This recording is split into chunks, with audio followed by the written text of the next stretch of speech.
मज़्म उल बहरैन का मतलब है महासागरों का मिलन, यानी हिंदू और इस्लाम धर्म नाम के दो महासागरों का एक होना। दारा की यह किताब हिंदू और इस्लाम धर्म में समानता खोजने की पहली बड़ी कोशिश थी। मज़्म उल बहरैन पहला ऐसा ग्रंथ है जो हिंदू और इस्लाम धर्म के बुनियादी दर्शन को जोड़कर देखता है। दारा का मानना था कि इस्लाम का एक ईश्वरवाद हिंदू धर्म के वेदांत दर्शन के निकट है। दारा ने उपनिषदों के ज्ञान को गहराई से जाना समझा। दारा इस्लाम और सूफी दर्शन को उपनिषद से जोड़कर देखने लगा। वो समझ गया था कि हिंदू मुस्लिम अलग अलग मजहब जरूर हैं, लेकिन उनकी बुनियाद एक ही है। इसीलिए दारा ने लिखा, तुम ही रहते हो काबा और सोमनाथ के मंदिर में और प्रेमी के हृदय में। तुम गुलाब हो और प्रेमी बुलबुल हो। तुम अपने ही हुस्न के चिराग पर परवाना हो। अपनी इन बातों के जरिए दारा शुकोह शंकराचार्य के ही गढ़े वेदांत दर्शन को फिर से दुनिया के सामने ला रहा था। वो मानता था कि यही तो इस्लाम के एक ईश्वरवाद का भी मूल है। दारा की सोच के बारे में प्रोफेसर सादिक का कहना है कि वेदांत दर्शन में भी एक ईश्वरवाद की बड़ी अहमियत है, और इसीलिए उर्दू और फारसी के बड़े लेखक जैसे अमीर खुसरो और मिर्जा गालिब तक ये सभी लोग मानते रहे कि हिंदू धर्म में एक ईश्वरवाद का विचार मौजूद है। दारा शुकोह का यह ईमान था, ये ख्याल था कि हिंदू भी एक ईश्वरवाद को मानते हैं और मुसलमान भी उसके अनुयायी हैं। जब दोनों ही एक ईश्वर ने पैदा किया है, दोनों ही एक ईश्वर को मानते हैं, तो फिर दोनों में अलगाव नहीं होना चाहिए। दादा शुकोह के परदादा अकबर ने सुलह कुल का विचार दिया, जिसमें सभी धर्मों के आदर की बात थी। लेकिन दारा की सोच अकबर से कहीं आगे थी। वो हिंदू और मुस्लिम धर्म की आध्यात्मिक एकता की बात करता था। वो कहता था कि दोनों धर्म की बुनियाद एक है। दारा अपने इस विचार से कट्टरपंथियों के निशाने पर आ गया। उन कट्टरपंथियों में उसका अपना भाई औरंगजेब भी था। दारा के विचारों से अलग औरंगजेब की चिंता मुगल सल्तनत की बादशाहत थी। जब दारा और उसके भाई बालिग हुए तो शाहजहां ने रियासत के 4 सूबों की सूबेदारी उन्हें सौंपी। शुजा को बंगाल, औरंगजेब को दक्कन और मुराद को गुजरात की सूबेदारी सौंपी गई। इतिहासकार बताते हैं कि शाहजहां दारा को अपना उत्तराधिकारी बनाना चाहता था, और यह बात जग जाहिर करने में उसने कोई कोर कसर भी नहीं छोड़ी।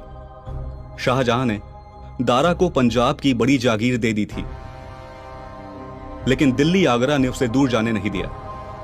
शाहजहां उसे अपने दरबार में ही रखता था और अपनी गद्दी के पास एक सोने की कुर्सी दारा शुकोह के लिए लगवा दी गई। 1654 में दारा को सुल्तान बुलंद इकबाल की पदवी दे दी गई। इसी बीच सल्तनत के उत्तर पश्चिमी इलाके में तबके फारस और आज के ईरान की सेना ने कांधार पर कब्जा कर लिया। इस कब्जे को छुड़ाने के लिए पहले औरंगजेब ने 2 बार कोशिशें की, लेकिन वो नाकाम रहा। ऐसे में दारा शुकोह ने कांधार को वापस लेने के लिए सेना का नेतृत्व करने का प्रस्ताव दिया, जिसे शाहजहां ने मान लिया। यह फैसला बहुत हैरत में डालने वाला था, क्योंकि दारा शुकोह को सैनिक अभियान का कोई अनुभव नहीं था। उल्टे उसकी फौज में सिपाहियों के अलावा अनेक सन्यासी, फकीर और तांत्रिक भी थे, जिनके ऊटपटांग दावों को दारा मान लेता था। इतिहासकार ऐसे ही ऊटपटांग दावे करने वाले एक मुसलमान तांत्रिक की शुकोह के सैन्य शिविर में मौजूदगी का जिक्र करते हुए बताते हैं कि उसने किस तरह दारा शुकोह को अपनी बातों में फंसाकर फौज का अहम वक्त बर्बाद कराया। कहा जाता है कि तांत्रिक ने दारा से कहा, मेरी दुआ से दुश्मन की तोपें 3 घंटे के लिए गोले बरसाना बंद कर देंगी। वो जैसे ही बंद करें, आपकी फौज कांधार जिले पर कब्जा कर लेगी। वो कैसे? उस तांत्रिक पर अटूट भरोसा करने वाले दारा ने उससे पूछा। हाजी बोला, मैं इसके लिए दुआ करूंगा। इसके लिए मेरी कुछ जरूरत है। मुझे खाने के लिए मुफ्त रसद और रोज के 20 रुपए दिए जाएं। दारा को क्या दिक्कत थी? उसने ये मंजूर कर लिया। कहा जाता है दारा शुकोह के पास इससे पहले भी कांधार में कई फकीर और जोगी आ चुके थे, लेकिन दारा शुकोह इस तांत्रिक की बातों में आ गया। उसे कैंप के भीतर एक दुआ करने के लिए शांत जगह दी गई और उसकी बातों में आकर कांधार पर हमला करने का फैसला टाल दिया गया। वहां तांत्रिक ने दुश्मन सेना का आक्रमण बंद कराने के लिए तरह तरह के करतब किए और फिर दारा से कहा, मेरी दुआओं का असर कल से दिखाई देगा। तांत्रिक की बात मानते हुए दारा की सेना ने अगले दिन किले पर हमले की तैयारी शुरू कर दी। अगले दिन दोपहर को तांत्रिक आया और फिर गायब हो गया। दिन ढलने पर वो फिर सामने आया और बोला, मैं किले के भीतर गया था। अगले मंगलवार को दोपहर में अपने साथ सैनिकों को ले जाऊंगा, तब तक आप हमला ना करें। दारा क्या करता, अगले मंगलवार तक हमला फिर टाल दिया। सोमवार को उस फकीर ने शिविर के भीतर एक जगह आग जलाई और उड़द के कुछ दाने उस पर छोड़े। इसके बाद वो फकीर जोर जोर से कूदने फांदने लगा और फिर दारा से बोला, हमला कल रात होगा। कहा जाता है कि अगली रात दारा शुकोह का मुख्य तोपची मिर्जा जफर उस मुसलमान तांत्रिक के कैंप में पहुंचा। तब वो तांत्रिक सो रहा था। तोपची ने उसे जगाया तो वो बड़ी बेदली से उठा और उससे बोला, मिर्जा जफर, किले की हिफाजत 3 फरिश्ते कर रहे हैं। लड़ाई के दौरान कई बार मुझे आसमान में जाना और उतरना पड़ा।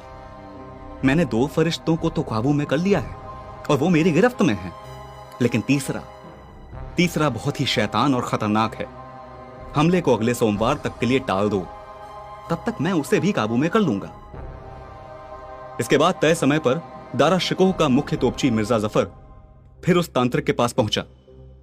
उसने पूछा कि क्या आपने तीसरे फरिश्ते को काबू में कर लिया? क्या आप हमला कर दें? तांत्रिक उससे बोला, मैं तीसरे फरिश्ते को नहीं काबू कर पाया। अगर मैं गिरफ्त में आए 2 और फरिश्तों को आजाद नहीं करता हूं तो वो मेरी जान ले सकते हैं।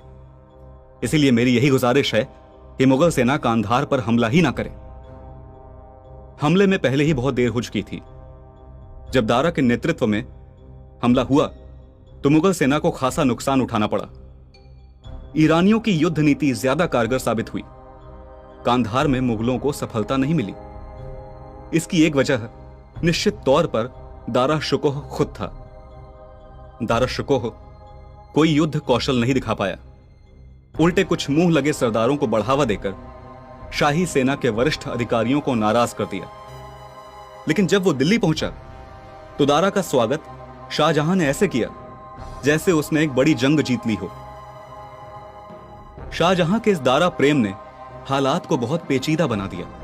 हालांकि शाहजहां के दूसरे बेटे औरंगजेब ने हुकूमत चलाने और सैन्य अभियानों में खुद को साबित किया था, लेकिन दारा शुकोह की नजर में औरंगजेब धूर्त और मक्कार नमाजी था।